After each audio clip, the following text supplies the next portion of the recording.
Welcome to the Real Estate Investing Failures to Fortunes podcast, the show where we fearlessly dive into the untold stories of real estate investors' greatest setbacks and how they turned those failures into resounding successes.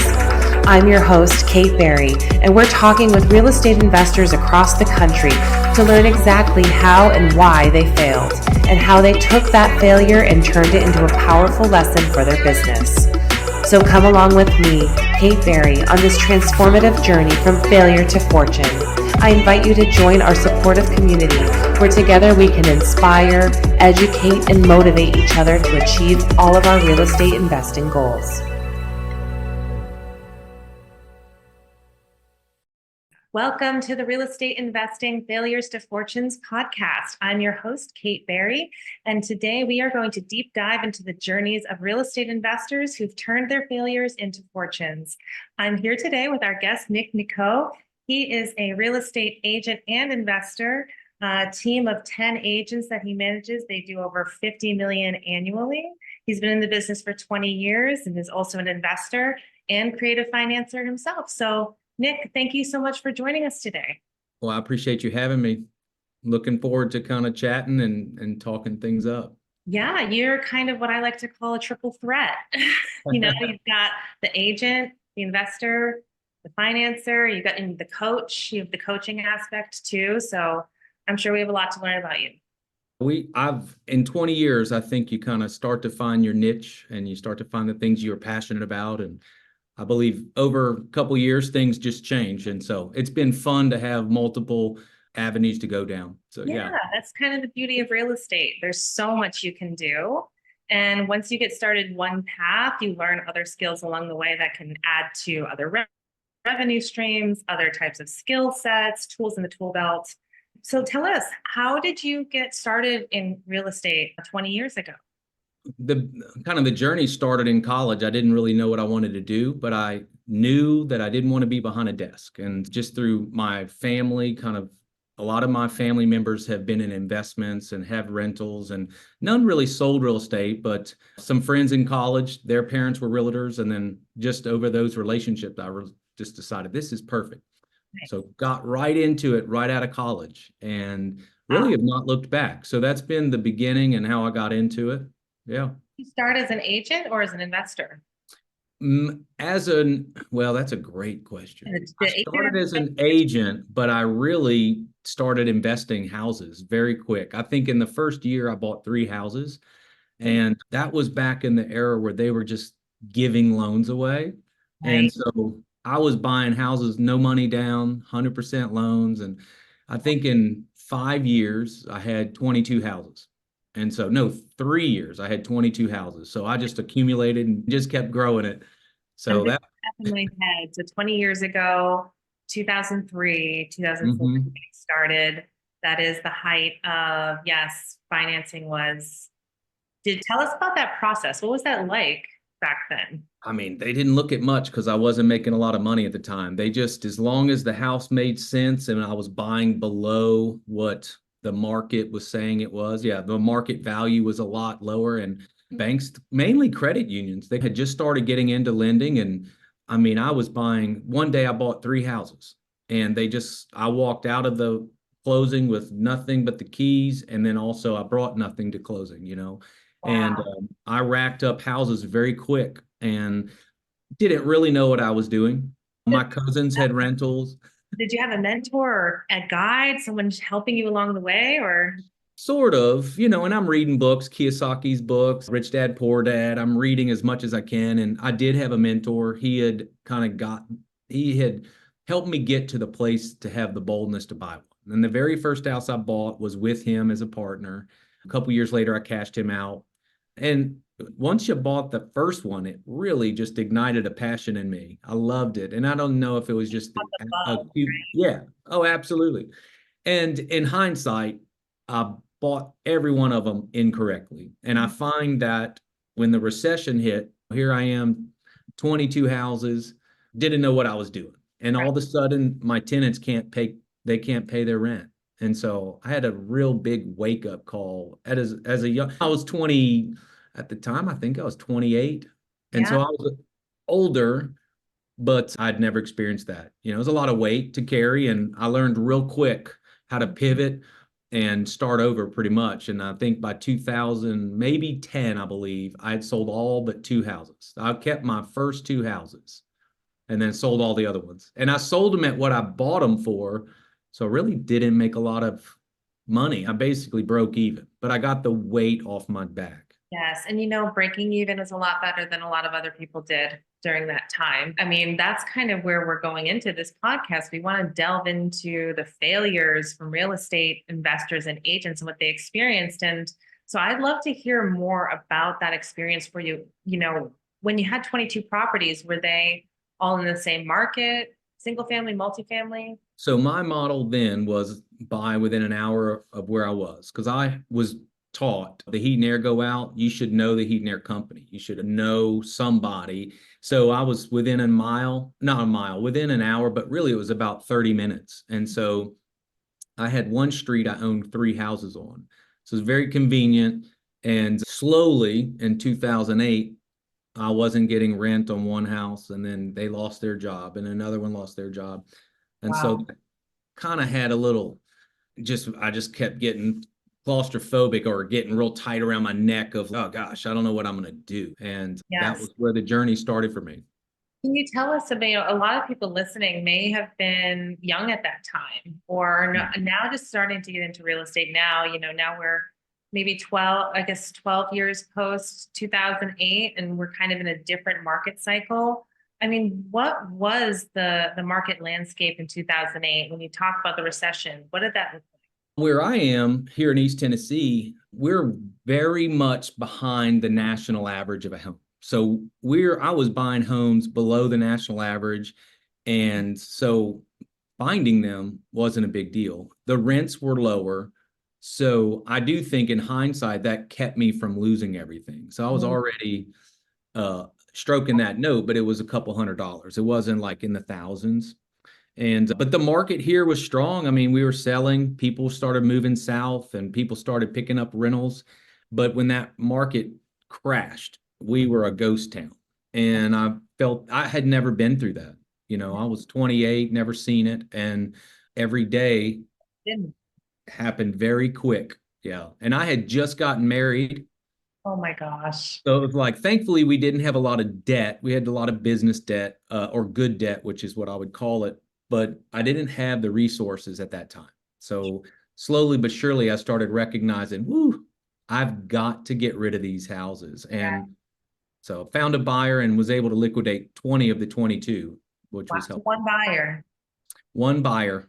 I sold them at what I bought them for, 5 years, 6, 7, 8 years prior. So I didn't make a lot of money, but the weight was what I needed off my shoulders. And yeah, it was a total blessing for me.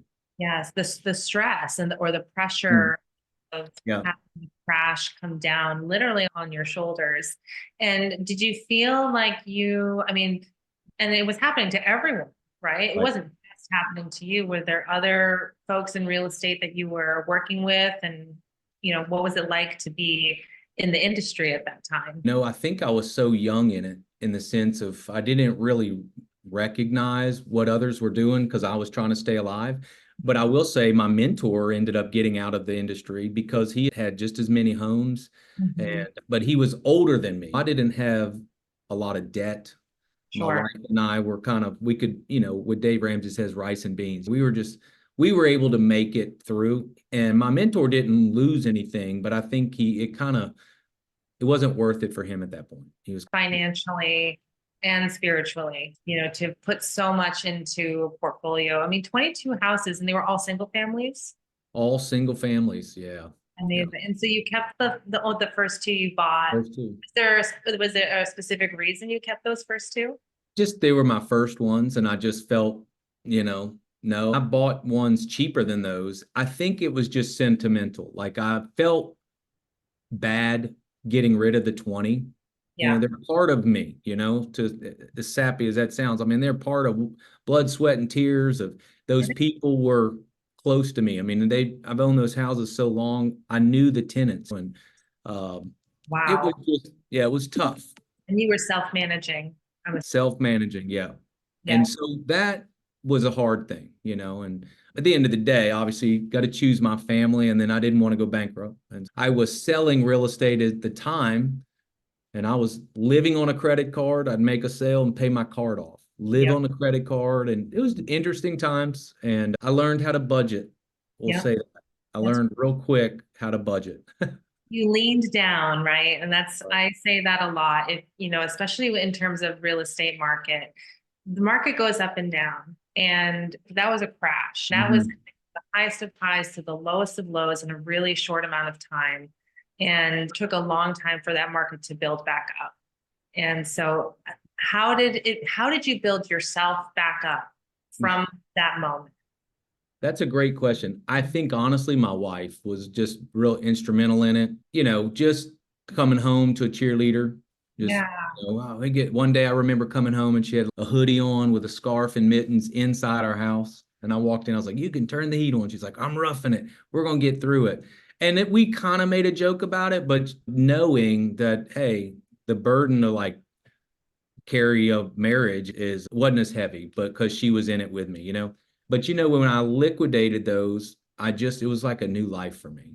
Yeah. And Amazing. we weren't broke because we didn't have debt, but we just weren't making a lot of money. And I think a blessing for me was when I got in, the market was so high, but I wasn't making a lot of sales because I was new. So I never tasted that, if that makes sense. It does. Sure. You didn't, I mean, what we just kind of went through with 20 Right. is a lot of new agents got a taste of, and that's not the case anymore.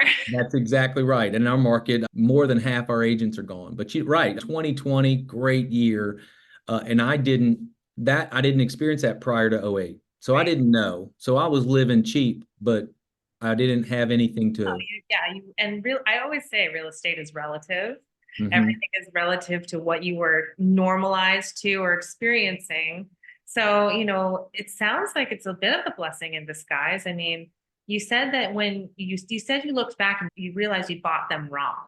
Is there a specific metric that made you realize what you did wrong then and has now how you have a buy box or what your formula is for investing today? Yeah, that's a great question. So it's always evolving, I would say for me. And I think for everybody, it should always evolve. But back then, I was just buying houses because I could get them. I wasn't actually looking at the area, but if I was like, I could get this for rent, if the numbers added up, Mhm. I would Yeah, buy it. sure. I mean, who wouldn't? Right. Right. And especially if they're giving them to you, Of right? They were course. just, 100% loan. And now I'm different than I even was 3 years ago. But one of the things I look at is future value. And I'm studying the market as well. So when I'm looking at a home, I'm looking for a house that, what will this be in 3 years? What will rents be doing in 3 years? And I think Yeah. I'm more confident for me, early I would look at my rentals, not as a ministry, but I'm helping families out that are not in the same shoes as me. And it's not that I don't do that now, but what I would say is I'm more confident to say, hey, rents have got to go up because every expense goes up. And so that's helped me as well. I've learned that. I do believe part of the reason I was where I was in the recession was I was too kind, Mm. and it almost crushed me. I don't think you can ever be too kind, but when I'm having to pay the bill every month, I had to make an adjustment. Well, it's also not kind, I think, to set someone up for failure or Mhm. set especially when you're in single family. It's a bit of a different game than multifamily. Mhm. You have 4 units, 5 units, 6 units. You have Right. a vacancy. You can make it through a couple months because Right. your cash flow is covering the majority of your expenses. You may not, with a single family, if you have one vacancy, if you have one big capital expense that comes up, if you have a Oh, big yeah. change in the tax rate or your assessment, suddenly the cost to carry can easily go up 20, That's 30%. it. And if the rent has not been increasing 20 or 30%, over the 5 years or however, a lot of people do 5% a year, 2% a year. Right. Now you've now forced that tenant to jump Oh, yeah. of rent that they now can't afford because they hadn't been going along either. So Right. in the real estate is a long-term mindset, right? Yeah, that's a great perspective because that what you mentioned did happen in one of mine where I didn't move the rent for 3.5 years. It's one of the two houses I kept. And then finally, when inflation just went through the roof, I was like, I got to go up on rent. This is market value, but I reduced it a little bit. And I was like, but we'll go here. Well, it almost doubled their rent. And they stayed because I said, listen, you have 3 months, look around if you find something. And I have to. I can't afford to do repairs on the house. So one of the things I learned is I'm more intentional with the things I do. But I've studied a lot of other things like the velocity of money. And so like keeping my money moving. So we do a lot of creative financing where I don't use banks as often anymore. I use Yes. things like, I use a thing called overfunded whole life. And so basically I'm putting my money in my own bank and I use my own cash to buy these houses. Amazing. I mean, and that's such a great juxtaposition to 2008 and how you started and where we are in the market now. So many people are using and talking about and want to learn more about creative financing. So I would love to dive a little deep into what you just brought up. Tell us what is that tool? How do you do it? Sure. Well, there's two great books that you can check out. One is called Becoming Your Own Banker. Another one is What Would the Rockefellers Do? But one of the things that changed what I do is it's called overfunded whole life. And basically, I get a life insurance policy on me for, say, $1,000 a month. Mhm. And I'm going to explain it generic. I'm not a financial guy. So obviously check people's, I just want people to understand I'm not a finance guy. So just do your own research. But I can overfund my whole life policy. So instead of paying 1,000, I'm paying 2,500. So I'm putting 1,500 in. Mhm. After a year, that cash I can borrow at 0.5%. Right. And so after a few years, typically 3 to 5 years, you're going to have a couple of $100,000 in there, depending on how much you're putting in. Sure. And so I just dumped all my money in, and it grows at 4 to 8% a year. Right. And I can borrow that money in 3 days. It's in my account, and I can buy rental houses. I can renovate a rental house. I could renovate a flip. So some of the things we're doing on our team is wholesaling. Yeah. And any home we don't wholesale, I will buy it and we will flip it. And the beauty of the whole life is I get to use that money and I don't use the bank. And if I sell it, there's no need to use the bank. But if I want to keep it as a rental, then I'll do the BRRRR, what they call BRRRR, or cash out refi, Yep. and I pay my policy back. Yep. Perfect. And it has sped up my time. It's sped up worry. A lot of times we have to give 2 years of our W-2s, and we've got to give just shy of a blood sample, right? Right. And then you need a full appraisal too, right? Right. And it's wholesaling. Origination fees, closing. I mean, it can get in the thousands, and we get to save all of that. Really, yes. Absolutely. No, and the speed of which you can close. If you're doing a wholesale deal of creative financing, it can be a week. It can be Oh, yeah. 3 days. That's it. Yeah. And so one of the things I needed to speed up for me was the ability to get cash. And so that's one avenue. And then our team does wholesale. Yep. And so what we'll do is we'll buy in Tennessee, you could pick up a mobile home, you could pick up a 2 bedroom, 1 bath, and we just have a buyer's list and we send it to our buyer's list. And a lot of times we're able to sell it off market.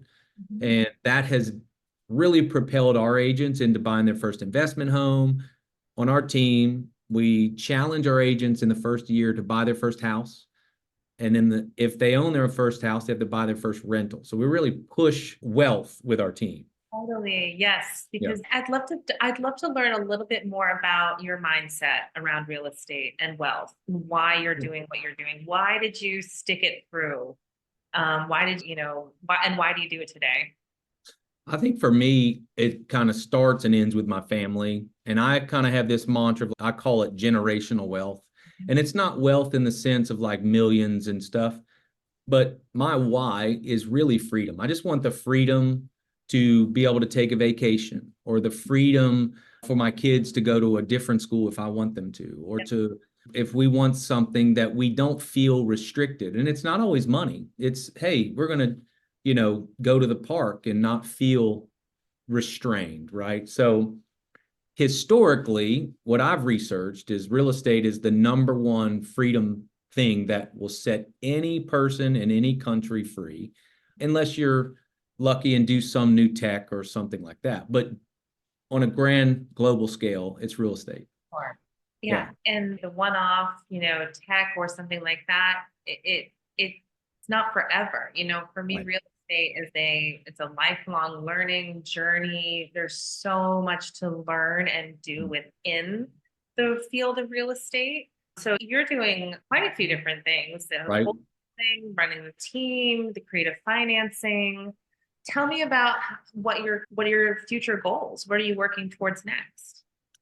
So one of the things that we're shooting, we do creative financing at a high level. So part of the reason for that is I think we work with a lot of investors, and by the time, they've got to get a bank loan, by the time they got to get their W-2s or to the bank, they'll lose a deal. Right. So we do a lot of creative financing, and I love that aspect because it allows me the opportunity to help somebody else position themselves. Yeah. And You're already doing the deal yourself. Like you already know it's a good deal, that's right? it. And I can back it with the real estate, right? So I can put a lien on that property and kind of be able to protect me, but also empower them to reach and do what they're trying to do. Yeah. So that's the beauty of the real estate. And I think also kind of hitting to your point, it's like there's so many avenues, right? So I can have rentals. You mentioned multi-units. So my wife and I, we own a good handful of multi-units. And so that's something new, but it's the same lane, right? So it's still heat and air, roof, tenants. Fundamentals. Fundamentals. It's just different, right? And then wholesales, it's the same thing. So, but I believe that real estate can set me free from what, Kiyosaki talks a lot about the rat wheel. Yeah. And I just don't want to be on the rat wheel.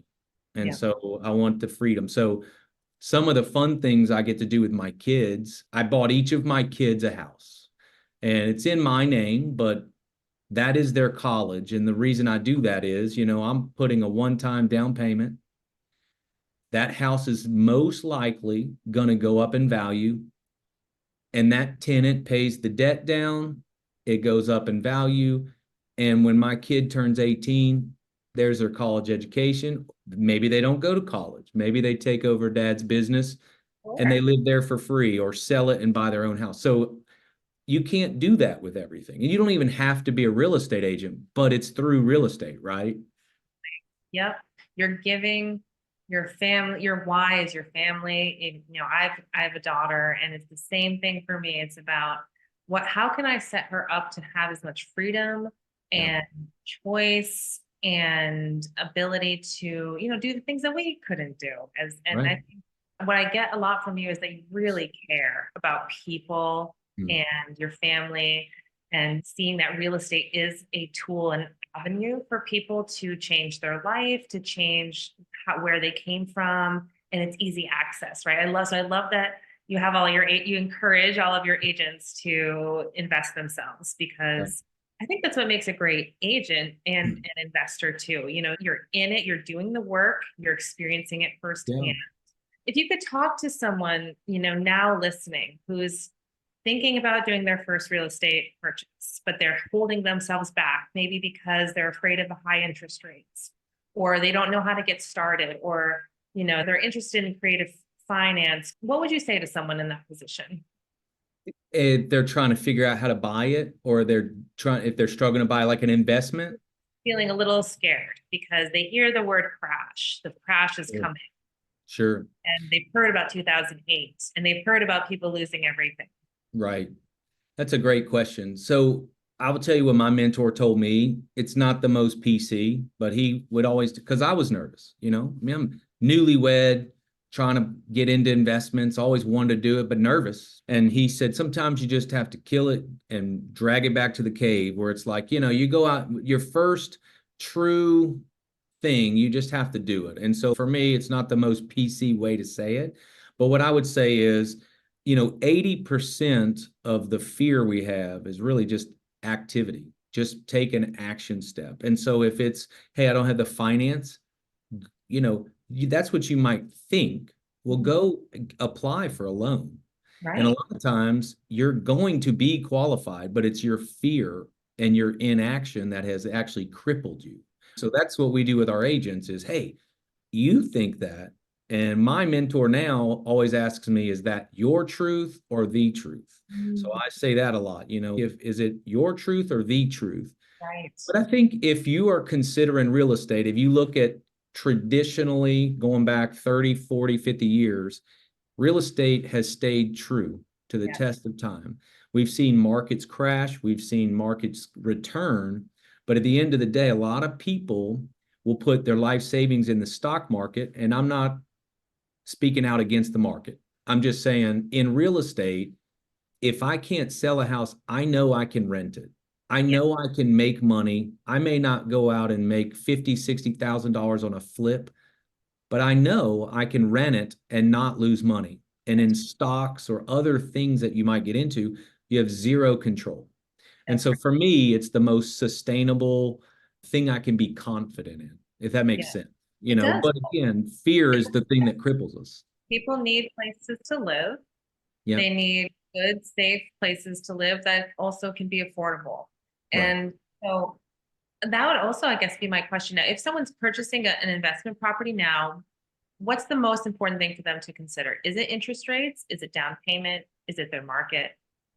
That's a great question. I don't think it's actually the interest rate because I think traditionally we're close to what historical interest rates are. So this is what it's going to be.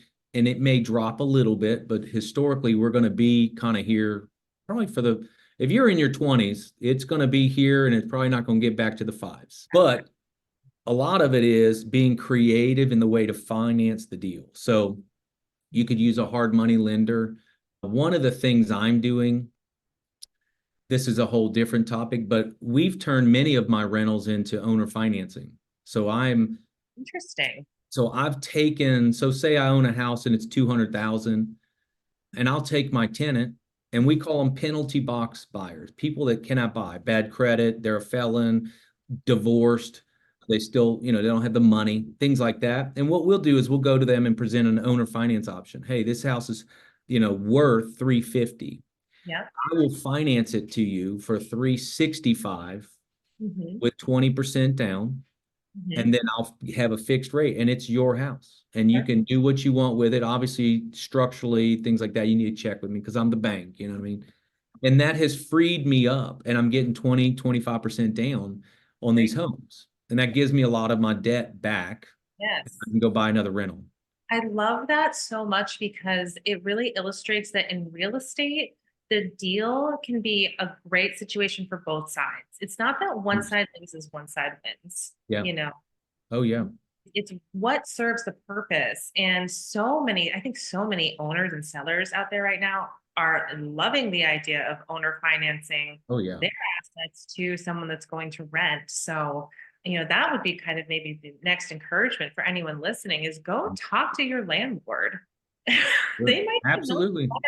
finance it to you because you're going to pay Absolutely. them, maybe offer them 5% interest. They might take it Yeah. because that's better than no interest, then 100%. And I'll tell you, as a landlord myself, if you're paying me 2,500 a month and my note's 11, and mhm, you come and say, hey, I'll give you 5.5, 6% down, and then I'll take over on the house payments. If you've been with me for 2 years or more and I know you, I would do it because it takes the burden off of me. One of the things I learned, one of the main reasons I sold those houses early on is one of my young friends, he's younger than me, but does real well.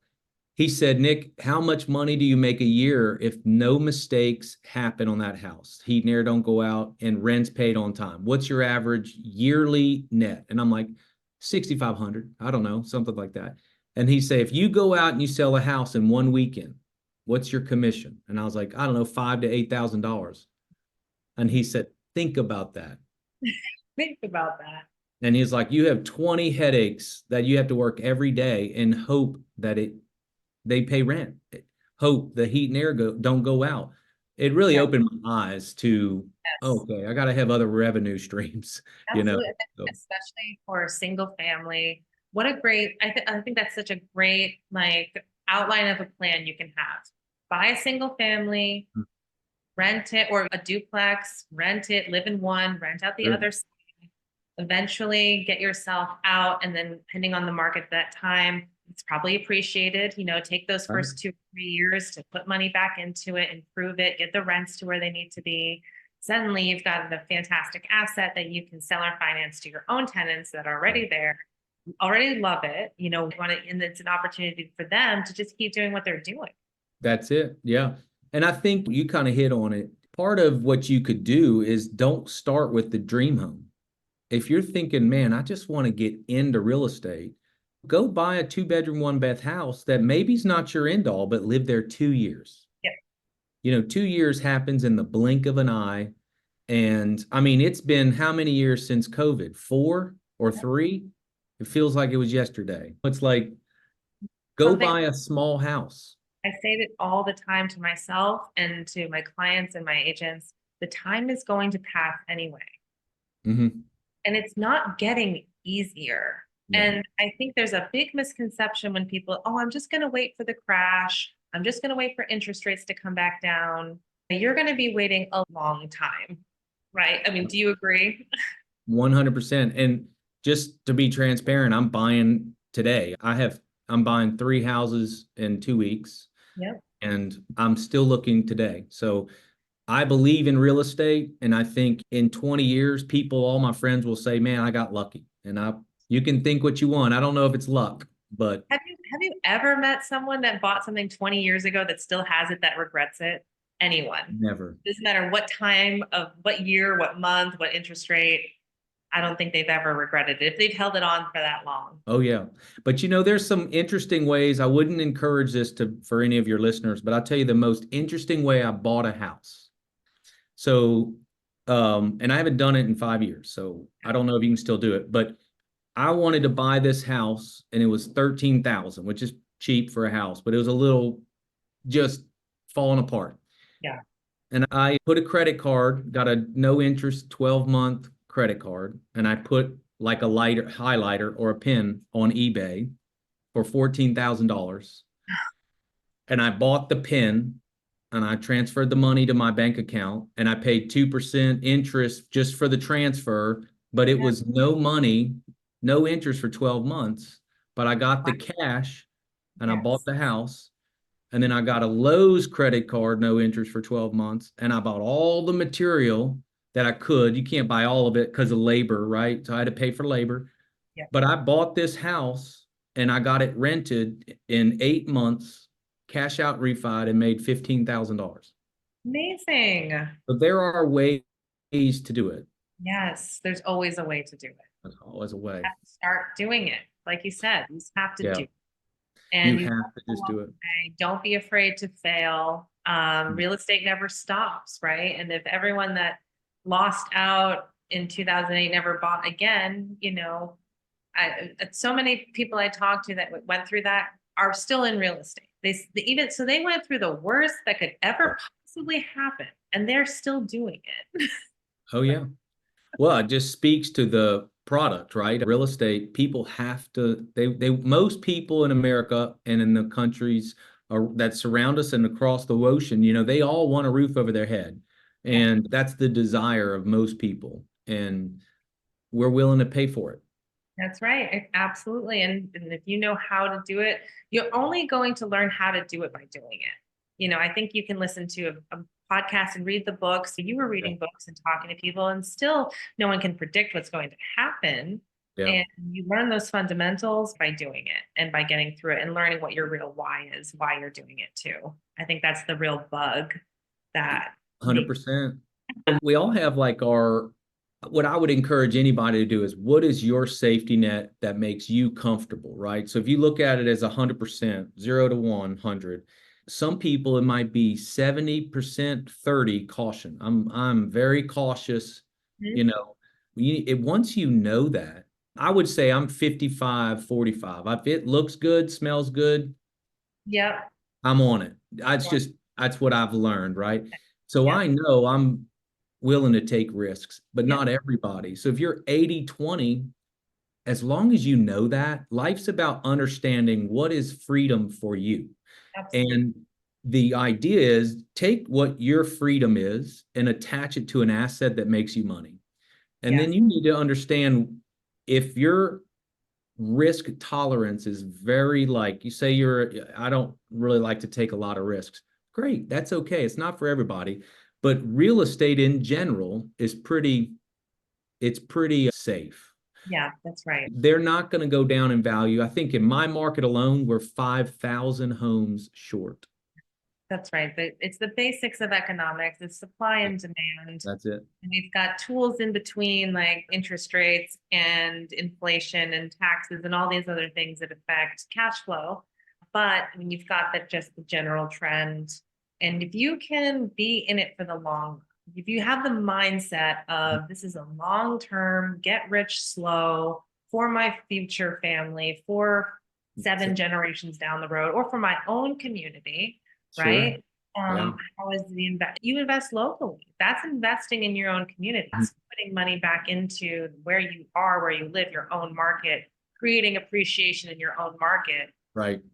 Tide lifts all boats. And so you've got your team of wholesalers, you're buying.